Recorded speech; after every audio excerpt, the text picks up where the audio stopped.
Jangan lupa like, komen, dan subscribe channel YouTube TVRI Bengkulu dan nyalakan lonceng notifikasinya.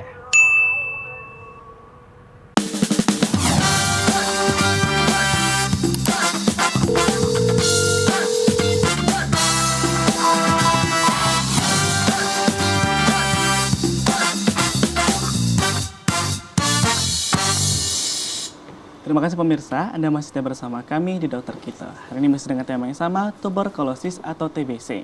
Masih bersama Dr. Elsa Herma Putri. Nah, dokter, ini tadi tuh kita sudah membahas mengenai apa itu TBC, dok ya, bagaimana cara penanganannya.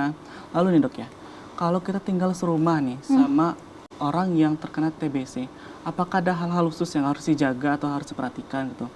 Mulai dari alat makannya atau bagaimana gitu dok? Ya, kalau khusus alat makan ya, boleh bercampur selama piring, sisa makan, kemudian gelasnya dicuci pakai sabun. Nah, balik-balik lagi ke PHBS ya. Kemudian sebelum makan cuci tangan. Nah, tapi kalau rasanya ya nggak mungkin kan orang nggak cuci piring pakai sabun loh. Nah, jadi alat makannya ya nggak harus dipisah-pisah begitu. Jadi boleh menggunakan alat makan yang sama.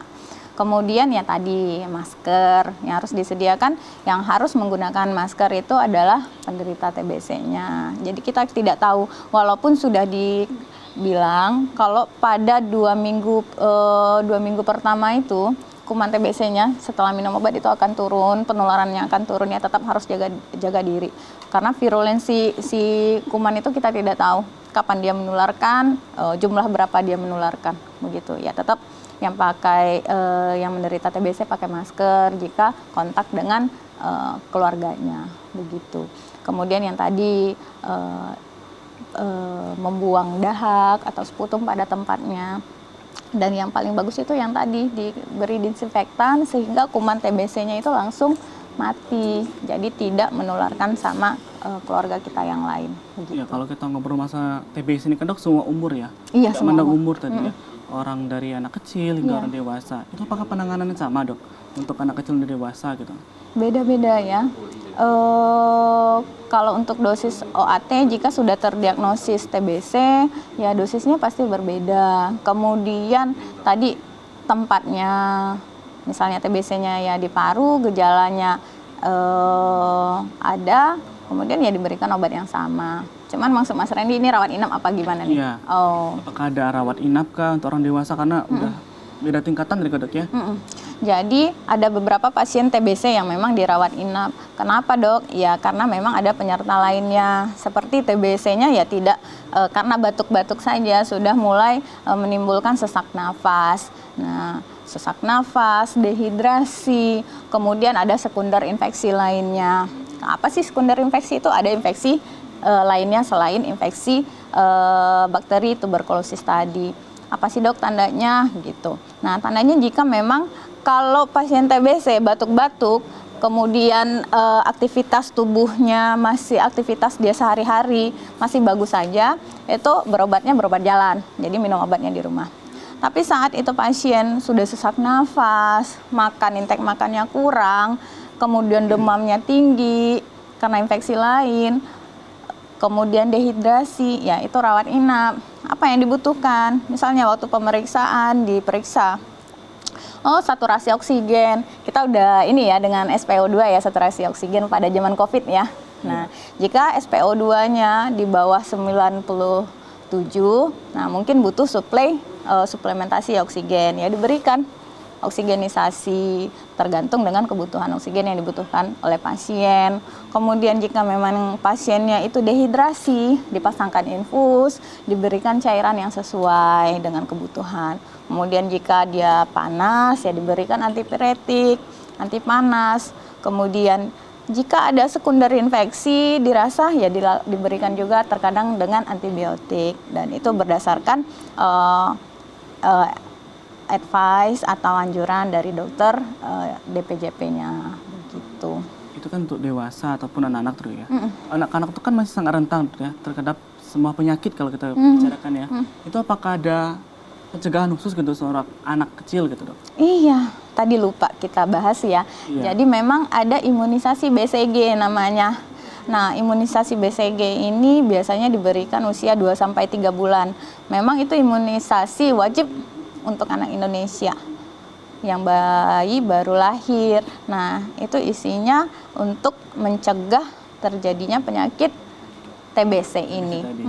Jadi yang disuntikan, kemudian itu ada sedikit jejasnya kalau sama orang lama itu imunisasinya agak besar. Yang berbekas dok ya? Iya, nah tapi kalau sama anak-anak sekarang dia dikit aja. Nah itu salah satu langkah pemerintah Indonesia untuk mengurangkan angka terjadinya penyakit TBC. Kalau kita berbicara rata-rata nih dok, rata-rata itu pengobatan untuk TBC ini berapa lama sih dok? Untuk makan obat atau lain sebagainya gitu? Iya, tergantung keparahannya. Kalau penyakitnya yang paling cepat tadi yang kita bilang 6 bulan, ada yang 9 bulan, ada yang 12 bulan, tergantung lagi dengan respon badan. Nah, itu ditentukan nanti sama dokter. Begitu, dan pemeriksaan lanjutannya. Kan ada cek berikutnya tuh ceknya berkala. Jadi tidak langsung patok, oh ini obatnya 6 bulan selesai ini pasti. Enggak. Jadi dicek, di follow up berkala, begitu. Tapi itu ada harapan untuk sembuh total dok ya? Ada. Ada harapan, Ada harapan sembuh total.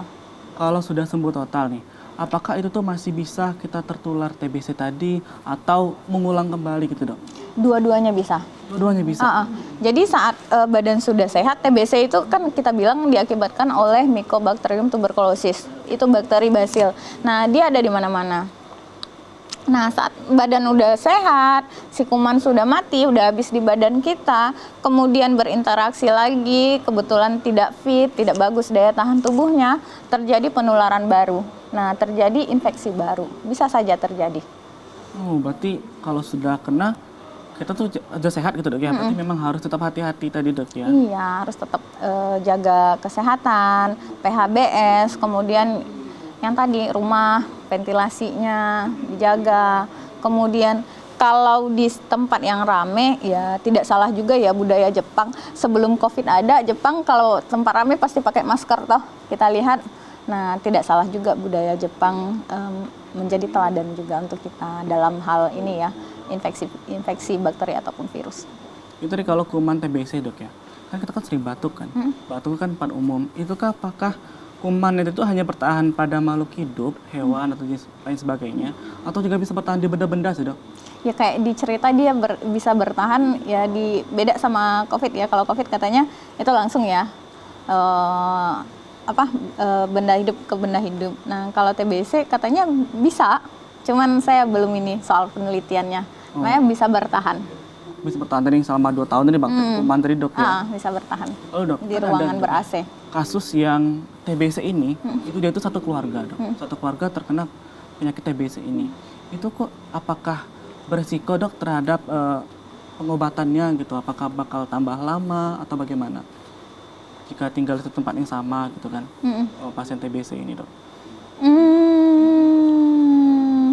Pokoknya kan ada yang udah sembuh, udah mau sembuh gitu. Yep. Tapi karena kontak masih dengan keluarganya itu yang juga belum sembuh, bisa tambah parah gitu dok. Oh, jadi yang ditanyakan pimpong fenomena namanya. Pimpongnya gitu dok. Nah, pimpong fenomena bisa saja terjadi.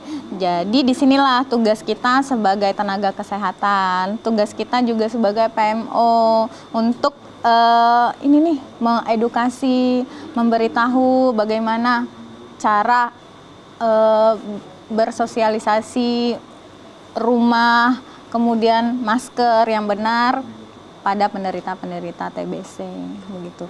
Jadi di rumah misalnya semua terkena TBC ya jangan lepas-lepas juga semua. Kita nggak tahu ya si ini tingkatnya virulensinya berapa, udah hampir sembuh apa gimana, daya tahan tubuhnya baik atau tidak. Ya tetap kalau berkomunikasi ya pasang masker dulu. Ya piring, alat makan boleh dicampur tapi dengan catatan dicuci dulu. Kemudian ventilasinya dibenerin. Ya kalau memang belum dibuat ya dibikin ventilasinya. Kemudian ya dibuka pintu sampai ini masuk cahaya matahari ya minimal kita bilang 1 jam tadi. Jadi tidak menutup kemungkinan jika sekeluarga ini nih termotivasi untuk sembuh, ya mereka akan sembuh semua tanpa ada pimpong fenomena. Begitu. Seperti itu berarti dok ya? Nah dok, kalau mengenai penyakit dari TBC ini kan dok ya, ini kan bisa dikatakan penyebabnya sangat parah gitu dok ya. dengan sangat banyak gitu. Lalu apakah TBC tadi dok ya, jika sudah di halaman gitu ya, sudah berada di luar, itu tuh apa sih dok hal-hal yang harus kita lakukan dok selain pakai masker gitu jika kita sedang di luar gitu? Apakah kita harus bawa disinfektan terus gitu atau bagaimana dok? Maksudnya kita sebagai Kalau kita ya sebagai orang yang nggak kena TBC gitu. yang saya ya PHBS tadi, pakai masker, mencuci tangan, kemudian ada etika batuk pakai tisu, dibuang di tong sampah atau batuk di kamar mandi, kemudian cuci tangan lagi jika sudah bersentuhan, kemudian jaga kerumunan kalau memang itu padat sekali ya pakai masker begitu. Kemudian yang dari badan sendiri itu harus jaga gizinya, makanan yang bergizi, jangan lupa olahraga, Tapi memang tidur sangat yang harus cukup. jaga dok ya sama TBC tadi. Iya. Terima kasih banyak dok ya hari ini sudah membahas mengenai penyakit TBC.